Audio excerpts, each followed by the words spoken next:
So remember this. దీన్ని జ్ఞాపకం చేసుకోండి. Sin is like darkness. God is light. పాపం అనేది ఒక చీకటి వంటిది, దేవుడు వెలుగు. So let's turn back to 1 John now. మొదటి యోహాను మనలో చూద్దాం. Chapter 1. 1వ అధ్యాయం. It says here in verse 6. First of all, verse 5, there is no darkness in God at all. 5వ వచనంలో ఆయన యందు చీకటి ఎంత మాత్రమునూ లేదు. There is no sin in God. దేవునిలో ఎటువంటి పాపం లేదు. Zero. శూన్యం. So if you say that you have fellowship with God and you allow sin in your life, then you are telling a lie. నేను దేవునితో సహవాసం కలిగి ఉన్నానని పాపాన్ని నువ్వు అనుమతించినట్లయితే నువ్వు అబద్ధీకుడివి.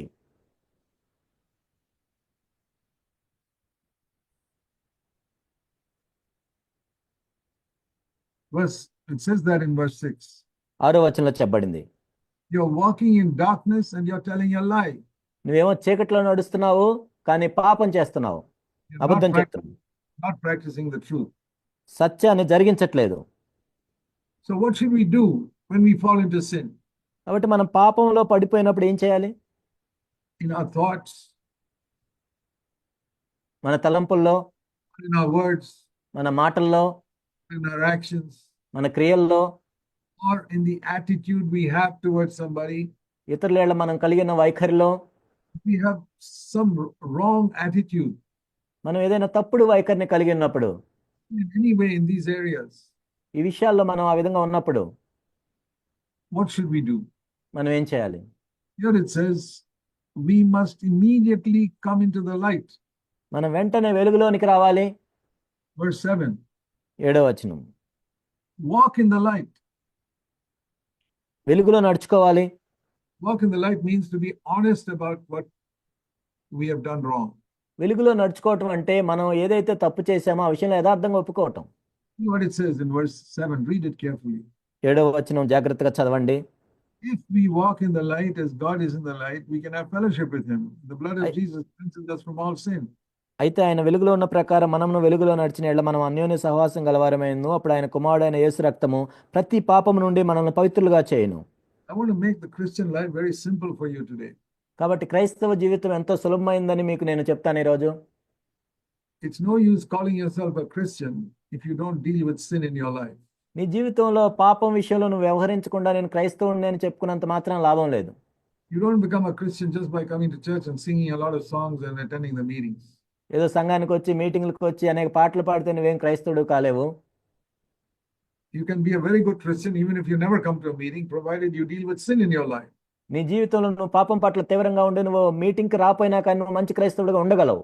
Meetings are important. మీటింగ్స్ ప్రాముఖ్యమైనవే. Meetings only help us to be free from sin and to fellowship with others. Meetings మనకి ఎందుకు ఉపయోగపడతాయంటే పాపం నుండి మనం విడిపించబడటానికి, ఇతరులతో సహవాసం కలిగి ఉండటానికి. Most important thing in a Christian life is not going to the meeting. క్రైస్తవ జీవితంలో అత్యంత ప్రాముఖ్యమైనది మీటింగ్కి వెళ్ళటం కాదు. You ask yourself, what is the most important thing in your Christian life? నిన్ను నువ్వు ప్రశ్నించుకో, నీ క్రైస్తవ జీవితంలో అత్యంత ప్రాముఖ్యమైనది ఏంటి? Going to the meeting and the pastor and others feeling happy that you have come there. మీటింగ్కి వెళ్ళి అక్కడున్న పాస్టర్లు వేరే వాళ్ళు సంతోషంగా ఉంచటం వాళ్ళని. That's not the most important thing in the Christian life. క్రైస్తవ జీవితంలో అత్యంత ప్రాముఖ్యమైనది అది కాదు. That is what all these foolish pastors say in other churches. బుద్ధిహీనమైన ఈ పాస్టర్లు వేరే సంఘాల్లో చేసేది అదే. We say in our church the most important thing is to be free from sin in your life. మన సంఘంలో మనం చెప్పేది ఏంటంటే అత్యంత ప్రాముఖ్యమైనది నీ జీవితంలో పాపం నుండి నువ్వు విడిపించబడాలి.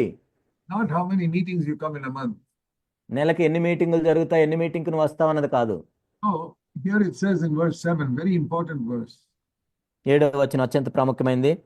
If we walk in the light as God is in the light, we have fellowship with one another, and the blood of Jesus cleanses us from all sin.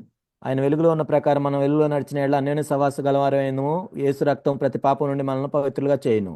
Now many of you have heard this many times from me and from other people. మీలో అనేక మంది నేను దీన్ని చెప్పడం అనేక సార్లు వినుంటారు, వేరే వాళ్ళు చెప్పడం వినుంటారు. And you may say, this is all very simple, Brother Zach, we know all this. Jag గారు ఇది ఎంతో సామాన్యమైనది, ఇవన్నీ మాకు తెలుసు అని మీరు అనొచ్చు. But tell me, have you stopped sinning in your life?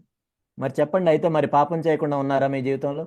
If you have not, then you need to hear this again and again. ఒకవేళ మీరు ఇంకా ఆ స్థాయికి రానట్లయితే మరలా దీన్ని వినాలి.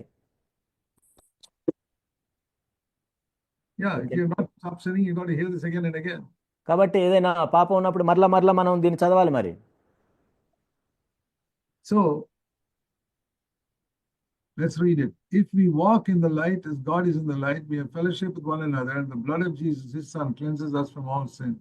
ఆయన వెలుగులో ఉన్న ప్రకారం మనం వెలుగులో నడిచిన యెడల మనం అన్యోన్య సహవాస గలవారైందుము. అప్పుడు ఆయన కుమారుడైన యేసు రక్తము ప్రతి పాపము నుండి మనల్ని పవిత్రులుగా చేయును.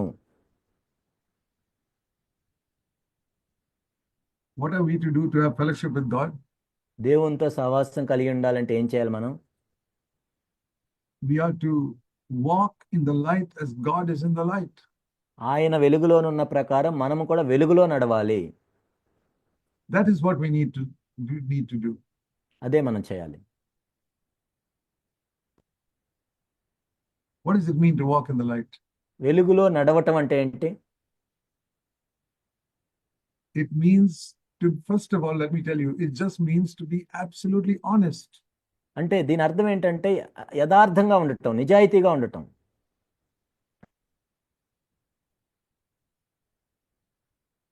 To speak the truth. సత్యం చెప్పే విషయంలో. If you've done something wrong, say I did something wrong. నువ్వు ఏదైనా తప్పు చేసినప్పుడు నేను తప్పు చేశాను అని ఒప్పుకోవాలి. It is walking in the light. అదే వెలుగులో నడవటం అంటే.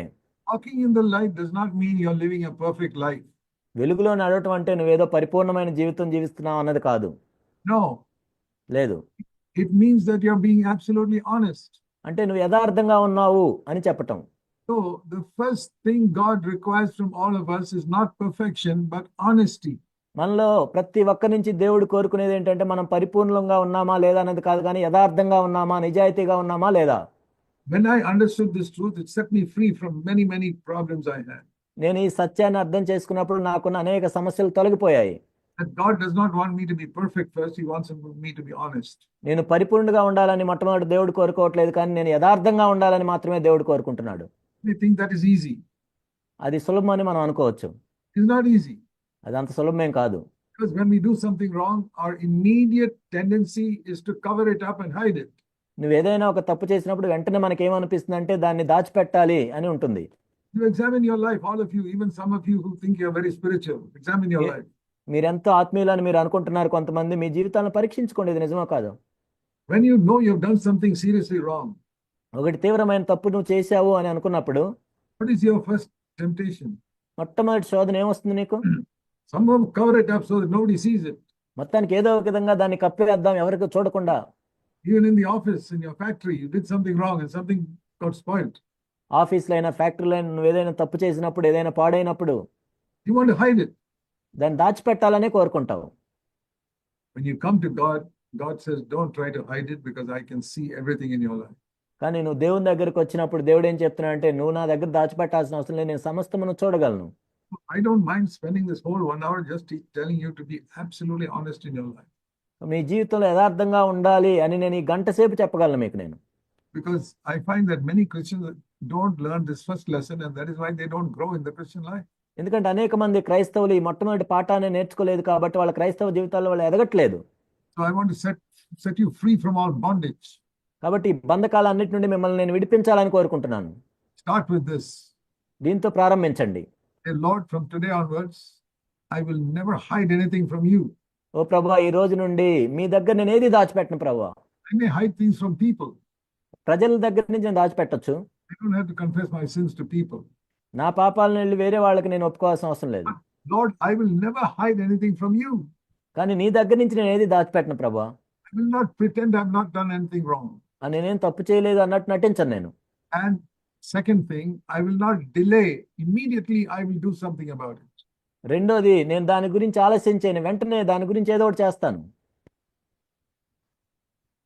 For example, if you accidentally get an injury in your hand, ఉదాహరణకి అకస్మాత్తుగా నీకు ఏదైనా నీ చెయ్యికి దెబ్బ తగిలింది. how long will you take to go and put some medicine on it or try and make it whole? దాని మీద మెడిసిన్ రాయటమో లేకపోతే దాన్ని బాగు చేయాలని నువ్వు ఎంతసేపు ఆగుతావు? You'll do it immediately. వెంటనే బాగు చేస్తావు. As soon as you get an injury in your hand, you want to do something to heal it. నీకు దెబ్బ తగిలిన వెంటనే దాన్ని స్వస్థపరచాలని ఏదో ఒకటి చేస్తావు వెంటనే. We must have the same attitude to sin. పాపం పట్ల కూడా మనం అటువంటి వైఖరినే కలిగి ఉండాలి. As soon as you're in your thought or somewhere you realize you've done something wrong, నీ తలంపుల్లోనో వేరొక విధంగా నువ్వు ఏదైనా తప్పు చేసావు నువ్వు గ్రహించినప్పుడు, or you had a wrong attitude to some brother in the church or sister, లేకపోతే సంఘంలో ఒక సహోదరుడి పట్ల తప్పుడు వైఖరి కలిగి ఉంటే, or your husband or wife, anyone, లేక భార్య భర్త ఎవరి మీదైనా, immediately వెంటనే confess your sin. వెంటనే నీ పాపాన్ని ఒప్పుకోవాలి. From today, please get into that attitude. ఈ రోజు నుండి దయచేసి ఆ అలవాట్లోనికి మీరు రండి. Say, Lord, I'm going to walk in the light from today. ఓ ప్రభువా, ఈ రోజు నుండి నేను వెలుగులో నడవాలనుకుంటున్నాను. You know what will happen? ఇప్పుడు ఏం జరుగుతుందో మీకు తెలుసా? Because in verse 7, you will have fellowship with God. 7వ వచనం ప్రకారం దేవునితో నువ్వు అన్యోన్య సహవాసం కలిగి ఉంటావు. You don't have to be holy to fellowship with God. You have to be honest. దేవునితో సహవాసం కలిగి ఉండాలంటే మనం పరిశుద్ధులం అవ్వాల్సిన అవసరం లేదు, కానీ యథార్థంగా ఉంటే చాలు. Because when you are honest, God will make you holy. ఎందుకంటే నువ్వు యథార్థంగా ఉన్నప్పుడు మాత్రమే దేవుడు నిన్ను పరిశుద్ధునిగా చేయగలడు.